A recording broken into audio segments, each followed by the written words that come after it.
اسی لیے آپ نے بچوں کو پروموٹ کیا, آپ نے ان کو پچھلے سال بھی پروموٹ کیا, آپ نے اس سال بھی پروموٹ کیا, اور شفقت محمود کے تو نعرے لگے کہ کیا بات ہے, ان سے تو بہترین کوئی وزیر ہے ہی نہیں جو بچوں کو پروموٹ کر رہا ہے.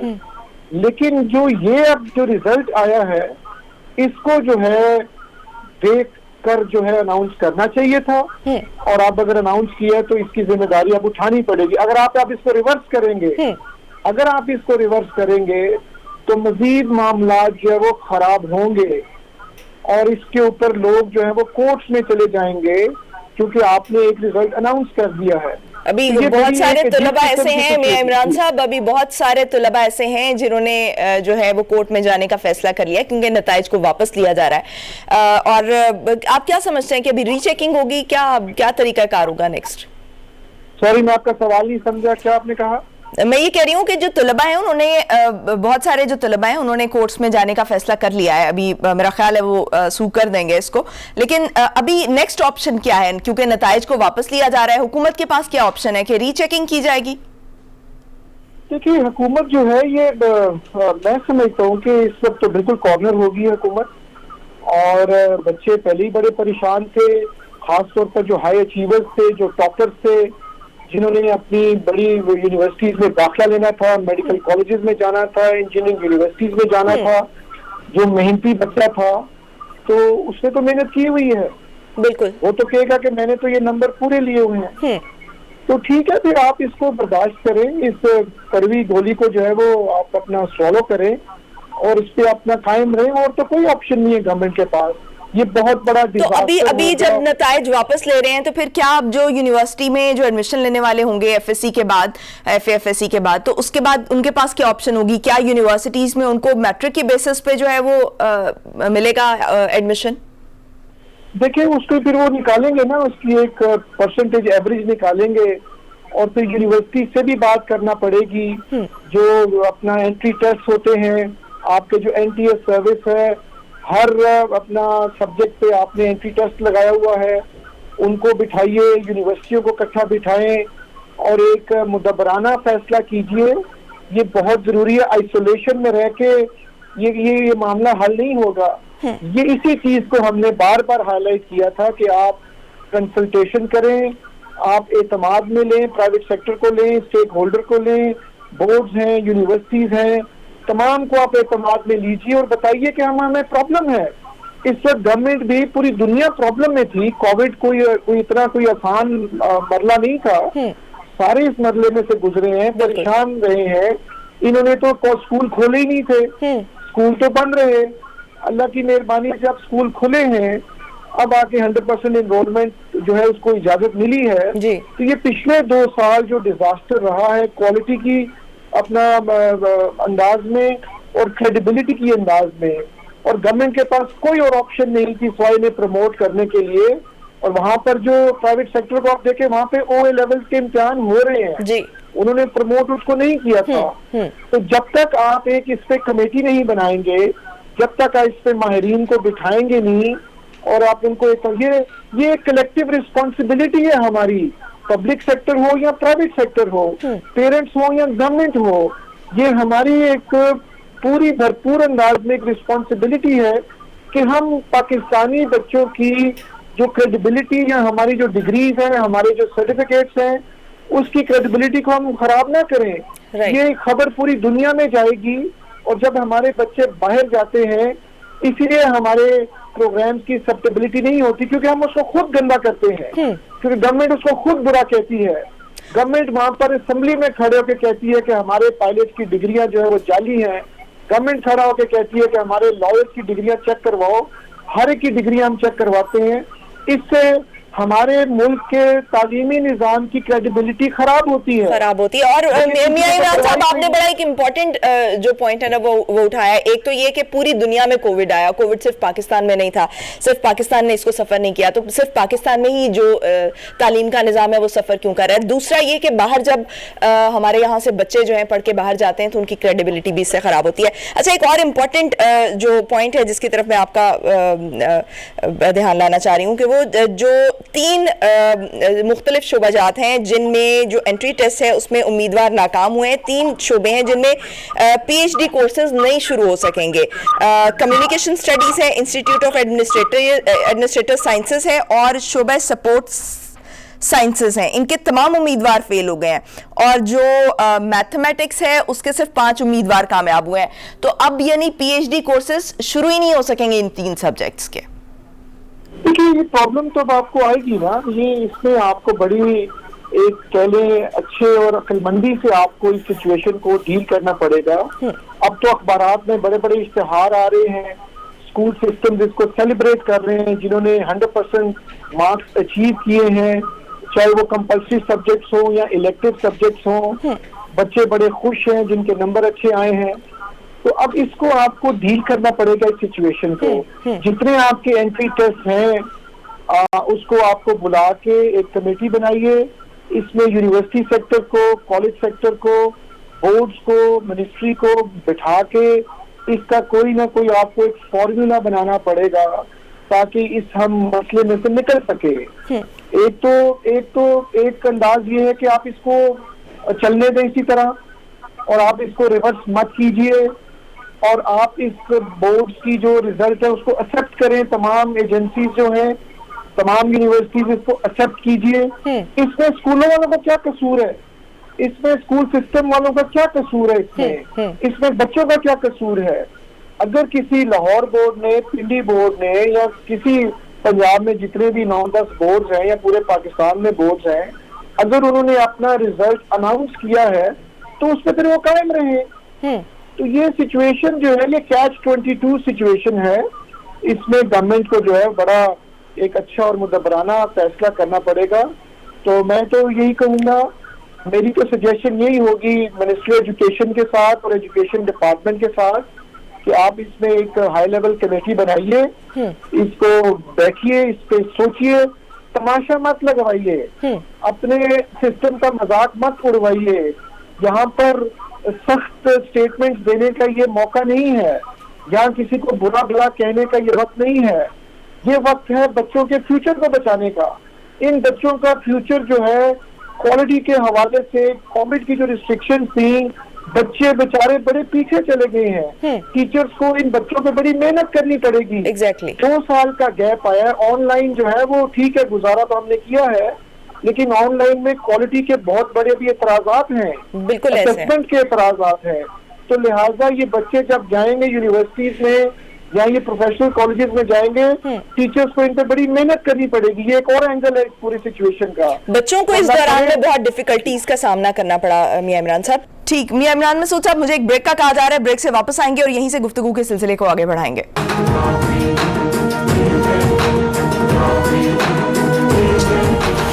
بریک کے بعد خوش آمدید. میاں عمران صاحب, یکساں نظام تعلیم کے حوالے سے بھی میں کچھ سوال کرنا چاہ رہی ہوں. میں جاننا چاہ رہی ہوں کہ آپ جو ہے وہ اس سے کس حد تک اتفاق کرتے ہیں, کیونکہ وزیر اعظم نے جس ویژن کے تحت یہ یکساں نظام تعلیم کے نفاذ کی کوشش کی ہے وہ یہ ہے کہ موجودہ تعلیمی نظام جو ہے وہ معاشرے میں طبقاتی تقسیم کا بڑا ذریعہ ہے جو بہت سے مسائل کو جنم دے رہا ہے. ایک تو یہ مسئلہ تھا کہ انہوں نے کہا کہ زبان ایک کی جائے, اردو زبان جو ہے اس کی ترویج کی جائے, لیکن اس سے پہلے یہ دفاتر اور جو سرکاری زبان ہے اس کو اردو ڈکلیئر کیا جانا چاہیے تھا.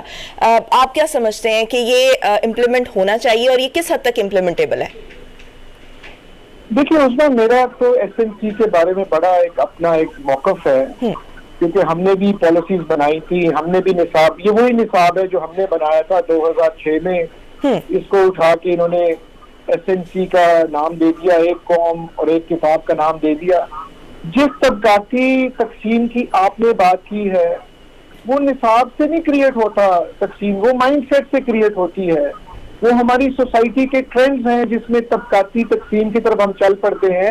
امیر اور غریب جو ہے اس کا جو فرق ہے وہ نصاب سے نہیں ختم ہوگا. اور انگریزی جس کو آپ ایک طبقاتی تقسیم کا ایک بنا رہے ہیں, ایک اپنا ایک اس انداز سے آپ سوچ رہے ہیں, تو انگریزی تو اب آپ کی ضرورت ہے. انگریزی کوئی امیر ہونے کی نشانی نہیں ہے, انگریزی آپ کی نیسیسٹی ہے. آپ نے اس کو اردو میڈیم کر دیا سارے نصاب کو, آپ کی ٹھیک ہے مرضی, آپ کر سکتے ہیں, لیکن دنیا میں چلنے کے لیے انگریزی جو ہے اب ضرورت کی زبان بن چکی ہے. English is a medium of business کہہ لیں, بزنس کی نہیں تو یہ دوسرے ملکوں کی مثال دیتے ہیں, چائنا کی مثال دیتے ہیں, جرمنی کی مثال دیتے ہیں کہ وہاں پر جو ہے وہ چونکہ, اور یہ ایک فیکٹر ہے کہ جس کو ہم سمجھیں کہ بھئی جو آپ کی اپنی مادری زبان ہوتی ہے اس میں آپ کو زیادہ بہتر سمجھ آتی ہے اور آپ بہتر طریقے سے سوچ سکتے ہیں, کیونکہ بہرحال ہم انگلش جانتے بھی ہوں سمجھتے بھی ہوں تو بھی ہمارا ایک سوچنے کا جو طریقہ کار ہوتا ہے وہ ہمارا اپنی مادری زبان میں ہوتا ہے. تو یہ اس لیول پہ دیکھا جائے تو ٹھیک ہے, لیکن کس حد تک یہ امپلیمنٹیبل ہے اس کو بھی تو دیکھا جانا چاہیے. دیکھیں اس کے لیے آپ کو ٹریننگ کی ضرورت ہے ٹیچرز کو, اور اگر ایس این سی جو ابھی لگایا نہیں ہے اگر اس میں بھی رتا لگنا ہے تو پھر کیا فائدہ ہے ایس این سی کا.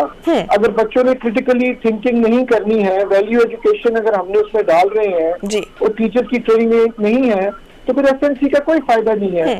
دیکھیں ہونا تو یہ چاہیے تھا, طبقاتی تقسیم اگر آپ نے ختم کرنی ہے تو پھر آپ سرکاری اسکول کو پرائیویٹ اسکول کے لیول پر لے کے آئیں. آپ نے پرائیویٹ اسکول کو نیچے آپ لے آئیں, سرکاری اسکول کے لیول پہ لے آئیں. اس میں کوئی شک و شبے والی بات نہیں ہے کہ ہمارا پبلک سیکٹر جو اسکول سیکٹر ہے وہ کمزور ہے, پرائیویٹ سیکٹر جو ہے وہ تکڑا ہے, ان کی ہائی اچیومنٹس ہیں, ان کے بچے جو ہیں وہ ایک نصاب ماڈرن نصاب پڑھتے ہیں, ان کی ایکسیپٹیبلٹی معاشرے میں جو ہے وہ زیادہ تکڑی ہے. تو لہٰذا ہم نے اپنے زمانے میں جب ہم حکومت میں تھے ہم نے انگریزی جو تھی وہ کمپلسری کی سرکاری اسکولوں میں, اور ہم نے نصاب کو کہا کہ بائی لنگول کر دیں, آپ جس نے اردو میں پڑھنا اردو میں پڑھ لے, جس نے انگریزی میں پڑھنا انگریزی میں پڑھ لے. آپ نے چائنا جاپان کی جو مثال دی, چائنا میں ایک بہت بڑا بلینز آف ڈالر کا پروگرام ہے کہ چائنیز بچے جو ہے وہ باہر آئی وی لیگز میں باہر کی یونیورسٹیوں میں انگریزی میں جا کے پڑھتے ہیں. انہوں نے انگریزی کی ضرورت محسوس کی, جاپان نے کی, چائنا نے کی, فرانس نے کی. اب ان کے تمام انٹرنیشنل پروگرامز جو ہیں وہ انگلش میں چل رہے ہیں. میں اردو کے خلاف نہیں ہوں, بالکل میں خلاف نہیں ہوں. ہمارے پاکستان چونکہ ہم ایک ایسے خطے میں ہم رہتے ہیں جہاں پر ہمارے اوپر انگریز مسلط تھے, 100 سال انگریزوں نے ہمارے پہ اپنا رول کیا, تو اس لحاظ سے انگریزی بڑی کامن ہے انڈیا اور پاکستان میں. سب کانٹیننٹ میں انگریزی ایک ایڈیشنل فیسلٹی ہے, ایک ایڈیشنل ٹیلنٹ ہے بچوں کے اندر, کیونکہ انگریزی عام ہے ہمارے علاقوں میں, ہمارے اس خطے میں. تو اس ٹیلنٹ کو, اس ایک عام چیز کو یوز کرنا چاہیے, اپنے ایڈوانٹیج میں یوز کرنا چاہیے, نہ کہ ہم اسے ڈس ایڈوانٹیج سمجھنا چاہیے. یہ تو میاں عمران صاحب یہ تو لینگویج کا مسئلہ ہو گیا. دوسرا مسئلہ ہے کہ یکساں نصاب بھی ہونا چاہیے. تو یکساں نصاب کا آپ کیا سمجھتے ہیں؟ کیونکہ جو مجھے سمجھ آتی ہے وہ یہ آتی ہے کہ جتنی آپ ویرائٹی آف تھاٹس پڑھیں گے اتنا آپ کا ذہن وسیع ہوگا. اس طرح تو آپ ایک محدود قسم کے جو ہے وہ ایک ذہن سازی کرنے کے لیے اس کو استعمال کر سکتے ہیں, اپنے سیاسی مقاصد کے لیے استعمال کر سکتے ہیں. ایک مخصوص ذہن جیسے ہمارے مدرسوں میں ہوتا رہا ہے, ایک خاص قسم کے سیکٹ کی جب تعلیم دی جاتی ہے اور ایک خاص قسم کی ذہن سازی کی جاتی ہے جس کا ہم نے دیکھا کہ اس کا رزلٹ بھی ہمیں ملتا ہے. تو اس طرح کا کیا لانے کی کوشش کی جا رہی ہے, اس کو امپلیمنٹ کرنے کی کوشش کی جا رہی ہے تاکہ اپنے کچھ سیاسی مقاصد حاصل کیے جا سکے؟ آپ نے بڑی خوبصورت بات کی کہ یہ ایک مارشل لا لگا دیا انہوں نے محکمہ تعلیم میں اور تعلیمی نظام میں. دنیا جو ہے دنیا آئی ٹی کی طرف جا رہی ہے, آرٹیفیشل انٹیلیجنس کی طرف جا رہی ہے. میں اگر ایک پیرنٹ ہوں, میں یہ چاہتا ہوں کہ سرکاری اسکول میں میرے بچے کو فارسی پڑھائی جائے, میرے بچے کو آرٹیفیشل انٹیلیجنس سرکاری اسکولوں میں پڑھائی جائے. اس کی سہولت میسر نہیں ہے, یہ مجھے سہولت پرائیویٹ سیکٹر میں ملتی ہے. تو آپ نے پرائیویٹ سیکٹر کو بھی پابند کر دیا کہ آپ نے 6 سبجیکٹس پڑھانے ایس این سی کے. تو لہٰذا چونکہ یہ اس گورنمنٹ کا پرائم منسٹر آف پاکستان کا ایک نعرہ تھا, ایک سیاسی نعرہ تھا, ایک سیاسی وعدہ تھا کہ ہم ایک قوم کریں گے, ایک نصاب کریں گے. یہ نعرہ تو بہت اچھا ہے, ہم اس سے خلاف نہیں ہیں. نصاب آپ نے اگر نصاب لگانا ہے, نصاب پڑھانا ہے, تو آپ ایسا نصاب بنائیے کہ ہم دنیا کا مقابلہ کر سکیں, ہم ایسا پروڈکٹ آف دا ورلڈ تیار کریں. ہم اپنے بچے کو پہلی جماعت سے آئی ٹی ایجوکیشن دیں, اس کے ہاتھ میں سرکاری اسکولوں میں اس کے ہاتھ میں ٹیبلٹ ہو, اس کے کلاس روم میں وائٹ بورڈ ہو, اس کا جو سرکاری اسکول کا ٹیچر جو ہے وہ ٹرینڈ ہو, اس کو لینگویجز پہ عبور ہو, اس کو سائنسز پہ عبور ہو. ہمارا بچہ اتنا تکڑا تیار ہونا چاہیے کہ جب ہمارا بچہ 10ویں کر کے جائے، 12ویں میں جائے، 11ویں میں جائے تو اس کا نالج، اس کی فاؤنڈیشن بڑی اسٹرانگ ہو. اب ہو یہ رہا ہے عثما کہ جو SNC ہے وہ بھی ریویو میں اب جا رہا ہے. 6ٹھی 7ویں 8ویں کا جو نصاب اب بنایا جا رہا ہے جی اور جو کمزوریاں جو پہلی سے 5ویں میں اس پہ بھی ریویو ہو رہا ہے جی. تو اس پہ بھی بڑا بھی کام ہو رہا ہے. میاں عمران صاحب اگر جو ابھی امپلیمنٹ کیا جا رہا ہے، ابھی پہلی سے 5ویں تک تو ہمارے پاس سلیبس تو آ گیا ہے، چاہے اس کو ریویو بھی کیا جا رہا ہے، لیکن ایک ہمیں اوور آل جو ایک سیمپل ہے، ایک ہمارے پاس نمونہ آ گیا ہے کہ اس ٹائپ کا جو ہے وہ یکساں نظام تعلیم آنے جا رہا ہے. تو آپ کیا سمجھتے ہیں کہ اگر یہ امپلیمنٹ ہو جاتا ہے تو بچوں کے ذہن پر اس کے کیا اثرات مرتب ہوں گے؟ دیکھیں امپلیمنٹ تو کرنا پڑے گا، آپ حکومت سے ٹکر تو نہیں لے سکتے ہیں، اور حکومت اس کو امپلیمنٹ کرنا چاہتی ہے. پبلک سیکٹر، پرائیویٹ سیکٹر دونوں نے اس کڑوی گولی کو جو ہے نا وہ نگل لیا ہے.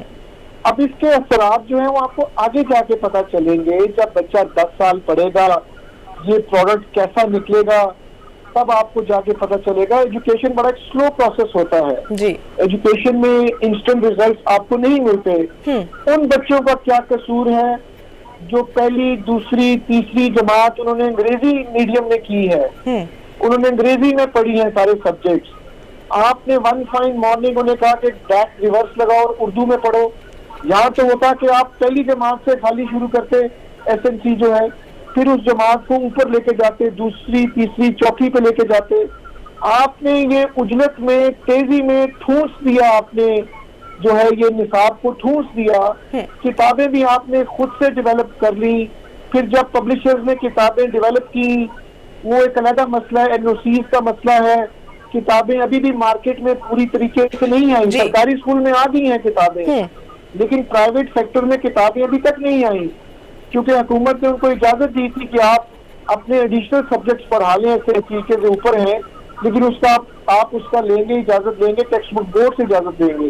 وہ پروسیس بھی ابھی پائپ لائن میں ہے، اور اسکول والے ابھی دیکھ رہے ہیں، خاموش ہیں. اور کیا کر سکتے ہیں اسکول والے یہاں پر تو ایسے قوانین. میاں عمران صاحب، آپ چونکہ وزیر تعلیم رہ چکے ہیں تو میں یہ جاننا چاہوں گی کہ کیا وجہ ہے کہ سرکاری اسکولوں میں حکومت جو ہے وہ پرائیویٹ اسکولوں جیسی جو تعلیم ہے اس کو لاگو نہیں کر پاتی؟ معیاری تعلیم کی بات کریں گے. میں دیکھیں اس پر یہ ڈیپینڈ کرتا ہے کہ آپ کی پریورٹی کیا ہے. آپ کو یاد ہوگا، آپ بھی اپنا پولیٹیکل ہسٹری بھی جانتی ہیں اور آپ نے گورنمنٹس کو ریویو بھی کیا ہوا ہے. ہمارے زمانے میں 2002 میں ہمارا فلیگ شپ پروگرام تھا پڑھا لکھا پنجاب، جہاں ہم نے بہت زیادہ پیسہ جو ہے وہ محکمہ تعلیم پر مختص کیا تھا. ہم نے ورلڈ بینک سے پارٹنرشپ کی تھی، ہم نے کریڈٹ لیا تھا، پیسے نہیں تھے ہمارے پاس بھی، لیکن ہم نے کہا کہ اس وقت سب سے امپورٹنٹ جو ہے چیز ہے وہ بچوں کی پڑھائی. ہم نے مفت تعلیم کا اعلان کیا، آپ کو یاد ہوگا، سرکاری اسکولوں میں مفت کتابوں کا اعلان کیا، 200 روپیہ اسٹائپنڈ بچیوں کو دیا. یہ ساری چیز ہم نے کی تھی. اگر یہ گورنمنٹ جو ہے سیریس ہے تو پھر اس گورنمنٹ کو بہت پیسہ لگانا پڑے گا محکمہ تعلیم میں. آج بھی بچوں کے پاس صحیح، محکمہ تعلیم میں بہت پیسہ لگانا پڑے گا. صحیح. مسعود صاحب، بہت سے سوال ابھی باقی ہیں لیکن وقت کچھ کم ہے، آپ سے میں اجازت لوں گی. بہت شکریہ آپ کے وقت کا. ناظرین، بریک کا کہا جا رہا ہے، بریک سے واپس آئیں گے اور پھر نیکسٹ ٹاپک پر بات کریں گے.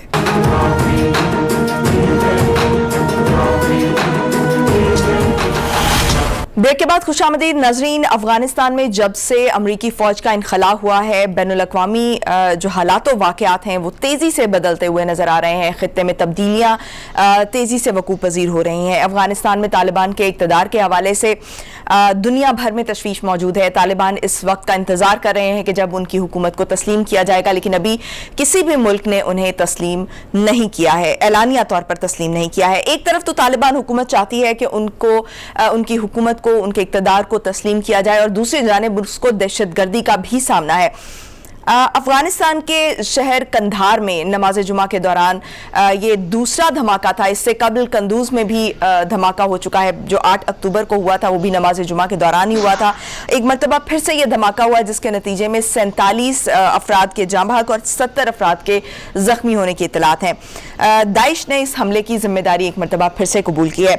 اس تمام تر صورتحال پر بات کرنے کے لیے ہمارے ساتھ اس وقت موجود ہیں ماہر افغان امور طاہر اے خان صاحب. طاہر صاحب بہت شکریہ آپ کے وقت. طاہر صاحب افغانستان کے اندر جو طالبان ہیں ان کو اس وقت دہشت گردی کا بھی سامنا ہے. ایک طرف تو دنیا کا پریشر ہے ان پر لیکن دہشت گردی کا ان کے اندر بھی جو ہے وہ ان کو اس کا سامنا ہے. تو کیا سمجھتے ہیں کہ کس طرح سے اس وقت طالبان جو ہے وہ ریئیکٹ کریں؟ بہت شکریہ آپ کا. میری نظر میں طالبان کے مسائل اور ان کے لیے مشکلات بڑھ رہے ہیں. بالکل آپ نے صحیح کہا کہ طالبان تو کہتے ہیں کہ داعش ان کے لیے خطرہ نہیں ہے، لیکن میری نظر میں وہ خطرہ بن کر کے سامنے اس لیے آیا ہے کہ اگر کندہار والا دھماکہ ہم دیکھیں جمعے والے دن کا امام بارگاہ میں، کندہار میں ماضی میں داعش کا کوئی وجود نہیں رہا. یہ جو جنوبی علاقہ ہے، کندہار جنوبی علاقہ ہے، یہ طالبان کا گڑھ بھی رہا ہے اور طالبان ملا عمر نے یہاں سے شروع کیے تھے 94 میں جی. تو اب اگر مشرق سے داعش پیدا ہوتی ہے، چھوٹے سے علاقے سے، کوٹ نام کا ضلع تھا ننگرہار میں، اور وہاں سے ہوتے ہوئے یہ کندہار میں حملہ کرتا ہے، اور کندہار سے ایک ہفتہ پہلے جو شمال مشرقی شہر ہے کندوز میں بھی حملہ کیا جی. پھر 3 اکتوبر کو ذبیح اللہ مجاہد کے والدہ کی جو فاتح خوانی کی تقریب تھی اس پہ بھی حملہ ہوا، اور اس سے پہلے ننگرہار میں تو داعش پیدا بھی ہوئی ہے، وہاں ان کے حملے ہوتے رہے ہیں جی. لیکن جنوب میں جانا اور شمال مشرقی صوبے میں ان کے حملے بالکل تشویش کے باعث ہے، نہ صرف افغانستان کے لیے، طالبان کے لیے، بلکہ آپ دیکھیں روس کے صدر ولادیمیر پوٹن نے گزشتہ چند دنوں میں 2 مرتبہ بیان دیے داعش کے حوالے سے، اور انہوں نے یہ بھی کہا کہ 2000 لگ بھگ شمال میں موجود ہے، صرف شمالی افغانستان میں، جو کہ مرکزی ایشیا کے ساتھ ان کا بارڈر ہے. اور پھر انہوں نے کہا کہ شام اور عراق سے بھی آ رہے داعش.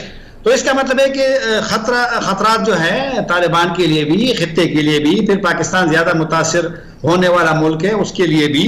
ایک تو یہ ہے کہ خطرات بڑھ رہے ہیں. دوسری بات کہ دیکھ رہے سیکیورٹی، جب طالبان کی پچھلی حکومت تھی 96 سے 2001 تک، اس میں سیکیورٹی کا ایشو نہیں تھا، لیکن اس دفعہ سیکیورٹی کا ایشو شروع میں طالبان کو سامنے آ رہا ہے. ایک بات.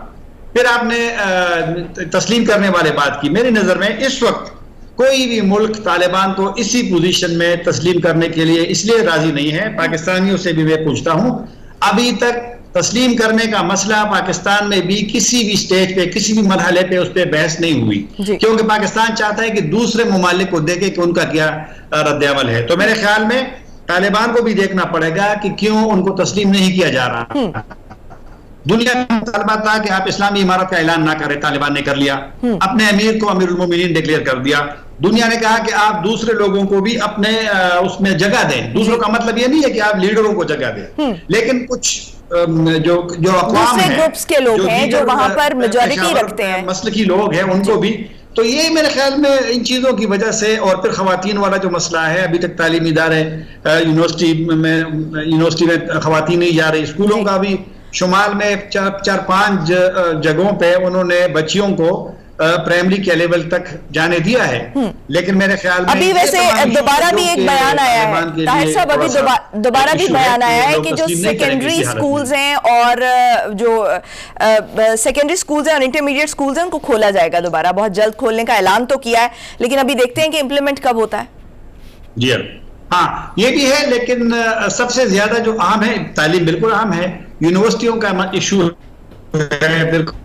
اور پھر یہ جو خواتین کارکن ہیں جو اداروں میں کام کرتی تھی، وہ بھی ایک ابھی تک ان کو بھی ان کے لیے پالیسی کا اعلان نہیں ہوا. 2 مہینے سے اب زیادہ ہو رہے ہیں، تو وقت کم ہے، اس میں کوئی شک نہیں ہے کہ یہ بھی ایک رائے ہے کہ طالبان کو مزید وقت ملنا چاہیے. یہ بات تو درست ہے کہ 20 سال جنگ ہوئی ہے وہاں پہ، لیکن چونکہ پہلے سے ایک نظام موجود تھا، لوگ جا رہے تھے، اور خواتین کا ایک بڑا فعال رول تھا گزشتہ 20 سالوں میں سامنے آیا ہے. تو طالبان کی پالیسی، طالبان نے پابندی نہیں کی کہ پابندی ہوگی، لیکن دنیا چاہتی ہے کہ طالبان ذرا کچھ نہ کچھ اقدامات اٹھا لے کہ ایک بنیاد بن جائے لوگوں کی توجہ افغانستان کی طرف. کیونکہ اگر یہ مسائل اس طرح بڑھتے رہے اور طالبان سے دنیا تعلق نہیں رکھے گی، تو پھر تو جس طرح عمران خان صاحب بار بار کہتے ہیں، اور پاکستان کا موقف ہے کہ وہاں پر جو بحران پیدا ہو سکتا ہے، تو وہ پھر افغانستان کے لیے ٹھیک نہیں ہے. صحیح. طاہر صاحب میں دوبارہ اسی حملوں کی طرف آؤں گی کہ دونوں بار شیعہ برادری کو ٹارگٹ کیا گیا ہے، تو آپ کیا سمجھتے ہیں کہ کچھ فرقہ وارانہ تنازعات شروع کرنے کی کوشش کی جا رہی ہے اس طرح سے؟